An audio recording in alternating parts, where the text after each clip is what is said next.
Hello મિત્રો, શેરબજારની વાતોમાં મિત્રો સેન્સેક્સ 368 પોઈન્ટના વધારા સાથે 0.5% વધી અને 78,507 ઉપર કાલે બંધ રહ્યું. બજાર વધ્યું અને સેન્સેક્સના 22 શેરો વધતા હતા અને 8 શેરોમાં ઘટાડો હતો. નિફ્ટીના 17 શેરોમાં વધારો હતો અને 14 શેરોમાં ઘટાડો હતો. નિફ્ટી 23,742 ઉપર 100 પોઈન્ટ આસપાસ વધીને બંધ રહ્યું. મિડકેપમાં પણ સારો એવો વધારો હતો 0.5%નો અને મિડકેપના 68 શેરો વધતા હતા અને 32 શેરોમાં ઘટાડો હતો. એનએસઈ પરના 1877 શેરોમાં વધારો હતો અને 737 શેરોમાં ઘટાડો હતો.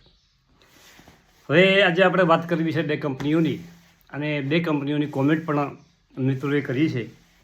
અને બે કંપનીઓ ફોક્સમાં છે, પરંતુ આપણે એક વાત કરવી છે કે જે કંપનીઓ સતત વધતી હોય, જોરદાર વધતી હોય, 2-4 દિવસ સતત વધે, એ કંપની ઉપરથી ઘટવાની છે એ 100% સમજી લેવાનું.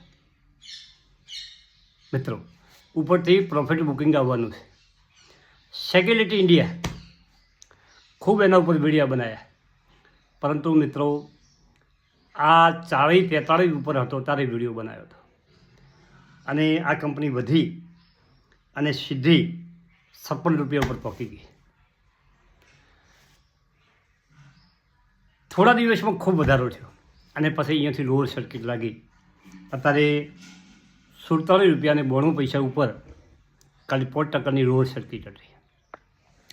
તો આવી કંપનીમાં નફો બુક કરી લેવો, અથવા તો તમારું લોંગ સમયનું વિઝન હોય તો ચિંતા કર્યા વગર બેસી રહેવું, અફસોસ નહીં કરવાનો.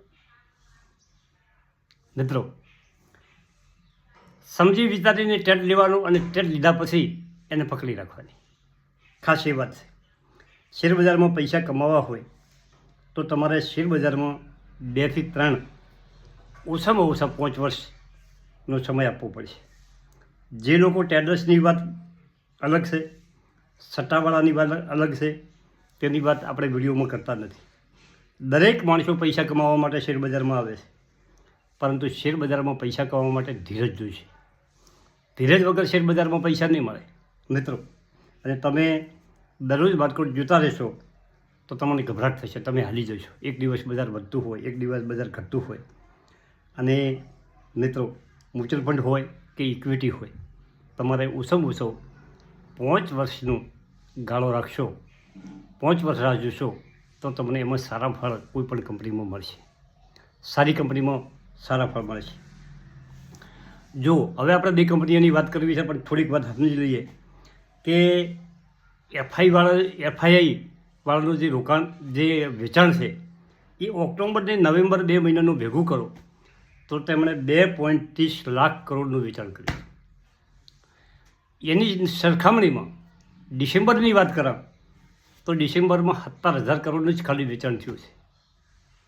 વેચાણ એફઆઈઆઈની વેચાણની જે ધૂમ વેચતા હતા એ ઘટ્યું છે. અને જાન્યુઆરી મહિનામાં કદાચ બધા રિકવર પણ થઈ શકે છે 100%, એવા એના ઓકડા ઉપરથી લાગી રહ્યું છે. મિત્રો, હવે આપણે જે સેક્યુરિટી ઇન્ડિયાની વાત કરીએ તો કંપનીમાં 56થી સારો એવો ઘટાડો થયો છે. 10 રૂપિયાનો ઘટાડો એમાં કહી શકાય, 8-10 રૂપિયાનો. જે લોકોના પોર્ટફોલિયોમાં આ શેર છે એમને ચિંતા કર્યા વગર હોલ્ડ કરવો.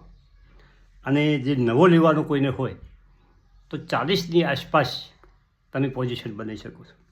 કારણ તમે મિત્રો ખાસ એમાં નોંધ જુઓ કે 3,32,61,883 વોલ્યુમ શું છે. લોઅર સર્કિટ લાગી છતાં આટલા લોકોએ શેર લીધા છે અને 50% લોકોએ ડિલિવરી ઉઠાઈ છે. આ એક એનએસસીની વાત છે, બીએસસીની નોખે. મિત્રો, કદાચ સર્કિટ 2 દિવસોમાં કે આજે પણ ખુલી શકે, પરંતુ એનો અમે નજર રાખવી પડે. જે લોકો રિસ્ક ઉઠાવી શકે એ જ લોકો આવી કંપનીમાં, જે ઉપર સતત ઉપર જતી હોય, સતત નીચે જતી હોય, એવી કંપનીમાં ટ્રેડ લઈ શકે. જે લોકો રિસ્ક નથી ઉઠાવી શકતા એ ખાલી એને જોઈ રાખે. મિત્રો, અને સાવધાન રહી અને શેરબજારમાં કામ કરવું પડે. હવે જે મારું પોઝિશન છે અત્યારે સેક્યુરિટીમાં મેં મારી પોઝિશન હવળી કરી ન સીધી અને મેં વેચી ન શકતા અને હવે હું એમાં એન્ટર થવાનો છું. પરંતુ આજે જોઉં છું વોલ્યુમ કેવું થાય છે, વેચનારા કેટલા છે, એ બધી દ્રષ્ટિ જોયા પછી એમાં ટ્રેડ લેવાનો. મિત્રો હવે બીએન રાઠી આપણા શેર લીધેલા પડ્યા. 198નો વિડીયો બનાવ્યો હતો અને 209માં લીધા હતા. આજે કંપની 266 ઉપર ટ્રેડ થઈ રહી છે અને એની તારીખ આવી ગઈ છે 24 જાન્યુઆરી. રેકોર્ડ ડેટ છે બોનસ અને સ્પ્લિટ કરવાની. આ 1000 શેર લોંગ સમય માટે રાખ્યા છે અને બાકીના જે શેર છે એ આપણે ઉછાળામાં વેચી દેવાના છે. મિત્રો હવે આમાં એન્ટર થવું કે ન થવું એ લોકો જોખમ લઈ લેવાવાળા છે, જે જોખમ લઈ શકે છે એ જ લોકોમાં આઘા પાછા તો ખાસો વધી ગયો છે. 198નો શેર અત્યારે 266 પહોંચી ગયો છે. આ કંપની 24 જાન્યુઆરીની રેકોર્ડ ડેટ છે. એક હોમે એક બોનસ આપવાની છે અને જેની ફીસ વેલ્યુ 10 શેરની પહોંચ કરવાની છે, એટલે કે એક શેરના 4 શેર થવાના છે. મિત્રો કાલે જે 1 લાખનું વોલ્યુમ થતું હતું એ સીધું 1,74,568નું વોલ્યુમ થયું છે. 50% ઉપર ડિલિવરી છે. કંપનીએ 1,25,00,000 શેર બહાર પાડ્યા છે અને 24 જાન્યુઆરી પછી સીધા એના 5 કરોડ શેર થઈ જવાના છે. મિત્રો આમાં આપણને ખાસ રસ કેમ છે એનું તમને હું કારણ સમજાવું કે કંપનીના શેર એક તો બહુ ખૂબ બહાર પાડેલું સાથે અને એમાં તમે જુઓ કે પ્રમોટર પાસે 47.61% હોલ્ડિંગ છે. એટલે આપણે 47 લાખ શેર પ્રમોટરો પાસે છે. પછી HUF 9.83 એટલે કે 10% શેર એમના પાસે 10 લાખ છે. પ્રિયક દેસાઈ પાસે 9.2% છે. દર્શન પી દેસાઈ પાસે 9.2% છે. મહેન્દ્ર ગિધર પાસે 3.4% છે. ઇન્વેસ્ટેડ એજ્યુકેશન પાસે 1.98 એટલે કે 2% છે. અમિત રાશિ પાસે 1.12% છે અને મંજુ ગજર પાસે 1% છે. એમ કરીને આ લોકોનું 1% ઉપર જેનું હોલ્ડિંગ છે એ 37% થાય છે. પબ્લિકનું હોલ્ડિંગ 52% છે. એમાંથી તમે 37 બાદ કરો તો 18% હોલ્ડિંગ બાકી રહે કે 18 લાખ શેર બાદ રહે. એમાં પકડવાવાળા શેરો ઓછા વત્તા 1%થી ઓછાવાળા છે એમના પાસે 10 લાખ શેર પડ્યા છે. એ લોકો વેચવાવાળા નથી, થોડાક જ શેર વેચવાવાળા લોકો છે. મિત્રો જે કંપનીમાં શેર ઓછા હોય એ વેચવા ક્યાંથી આવવાની? કોણ વેચવા આવવાનું? પરંતુ ઉપરથી પ્રોફિટ બુકિંગ આવે તો ઘટાડો પણ થઈ શકે. તો રિસ્કી કંપની, આ નાની કંપની, પાછું માર્કેટ કેપ કેટલું છે? ખૂબ ઓછું માર્કેટ કેપ વાળી કંપની. 1 કરોડ શેર છે, 265 ઉપર ચાલ્યો છે. 1,25,00,000 એટલે કે 270 કરોડનું માર્કેટ કેપ છે. આવી નાની કંપનીમાં ખૂબ ખબર રાખવી પડે. પરંતુ આપણે આ કંપ ફાવે, ના ભાવતું હોય તો દૂર રહો. પછી ક્યાંક આ કોમેન્ટમાં અમે ફસાઈ ગયા સેક્યુરિટીમાં, બીએન રાઠીએ મને ખૂબ નફો કરાવી આપ્યો. આ બધું ચાલવાનું શેર બજાર છે. મિત્રો આવા કંપની તમને લખીને તમે મૂકી દો કે તમારી શક્તિ પ્રમાણે 100 શેર, 200 શેર, 500 શેર તમે બીએન રાઠીમાં આ ભાવમાં લઈ લો.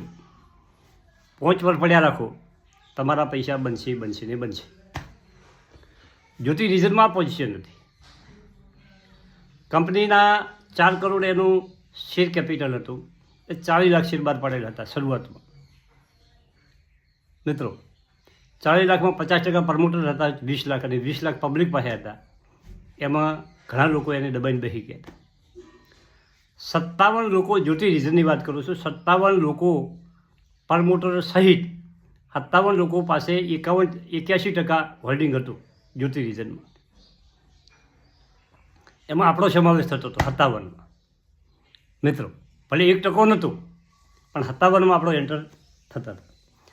હવે બીજા નવા વિડીયોમાં વાત કરીશું. થેન્ક યુ, આભાર.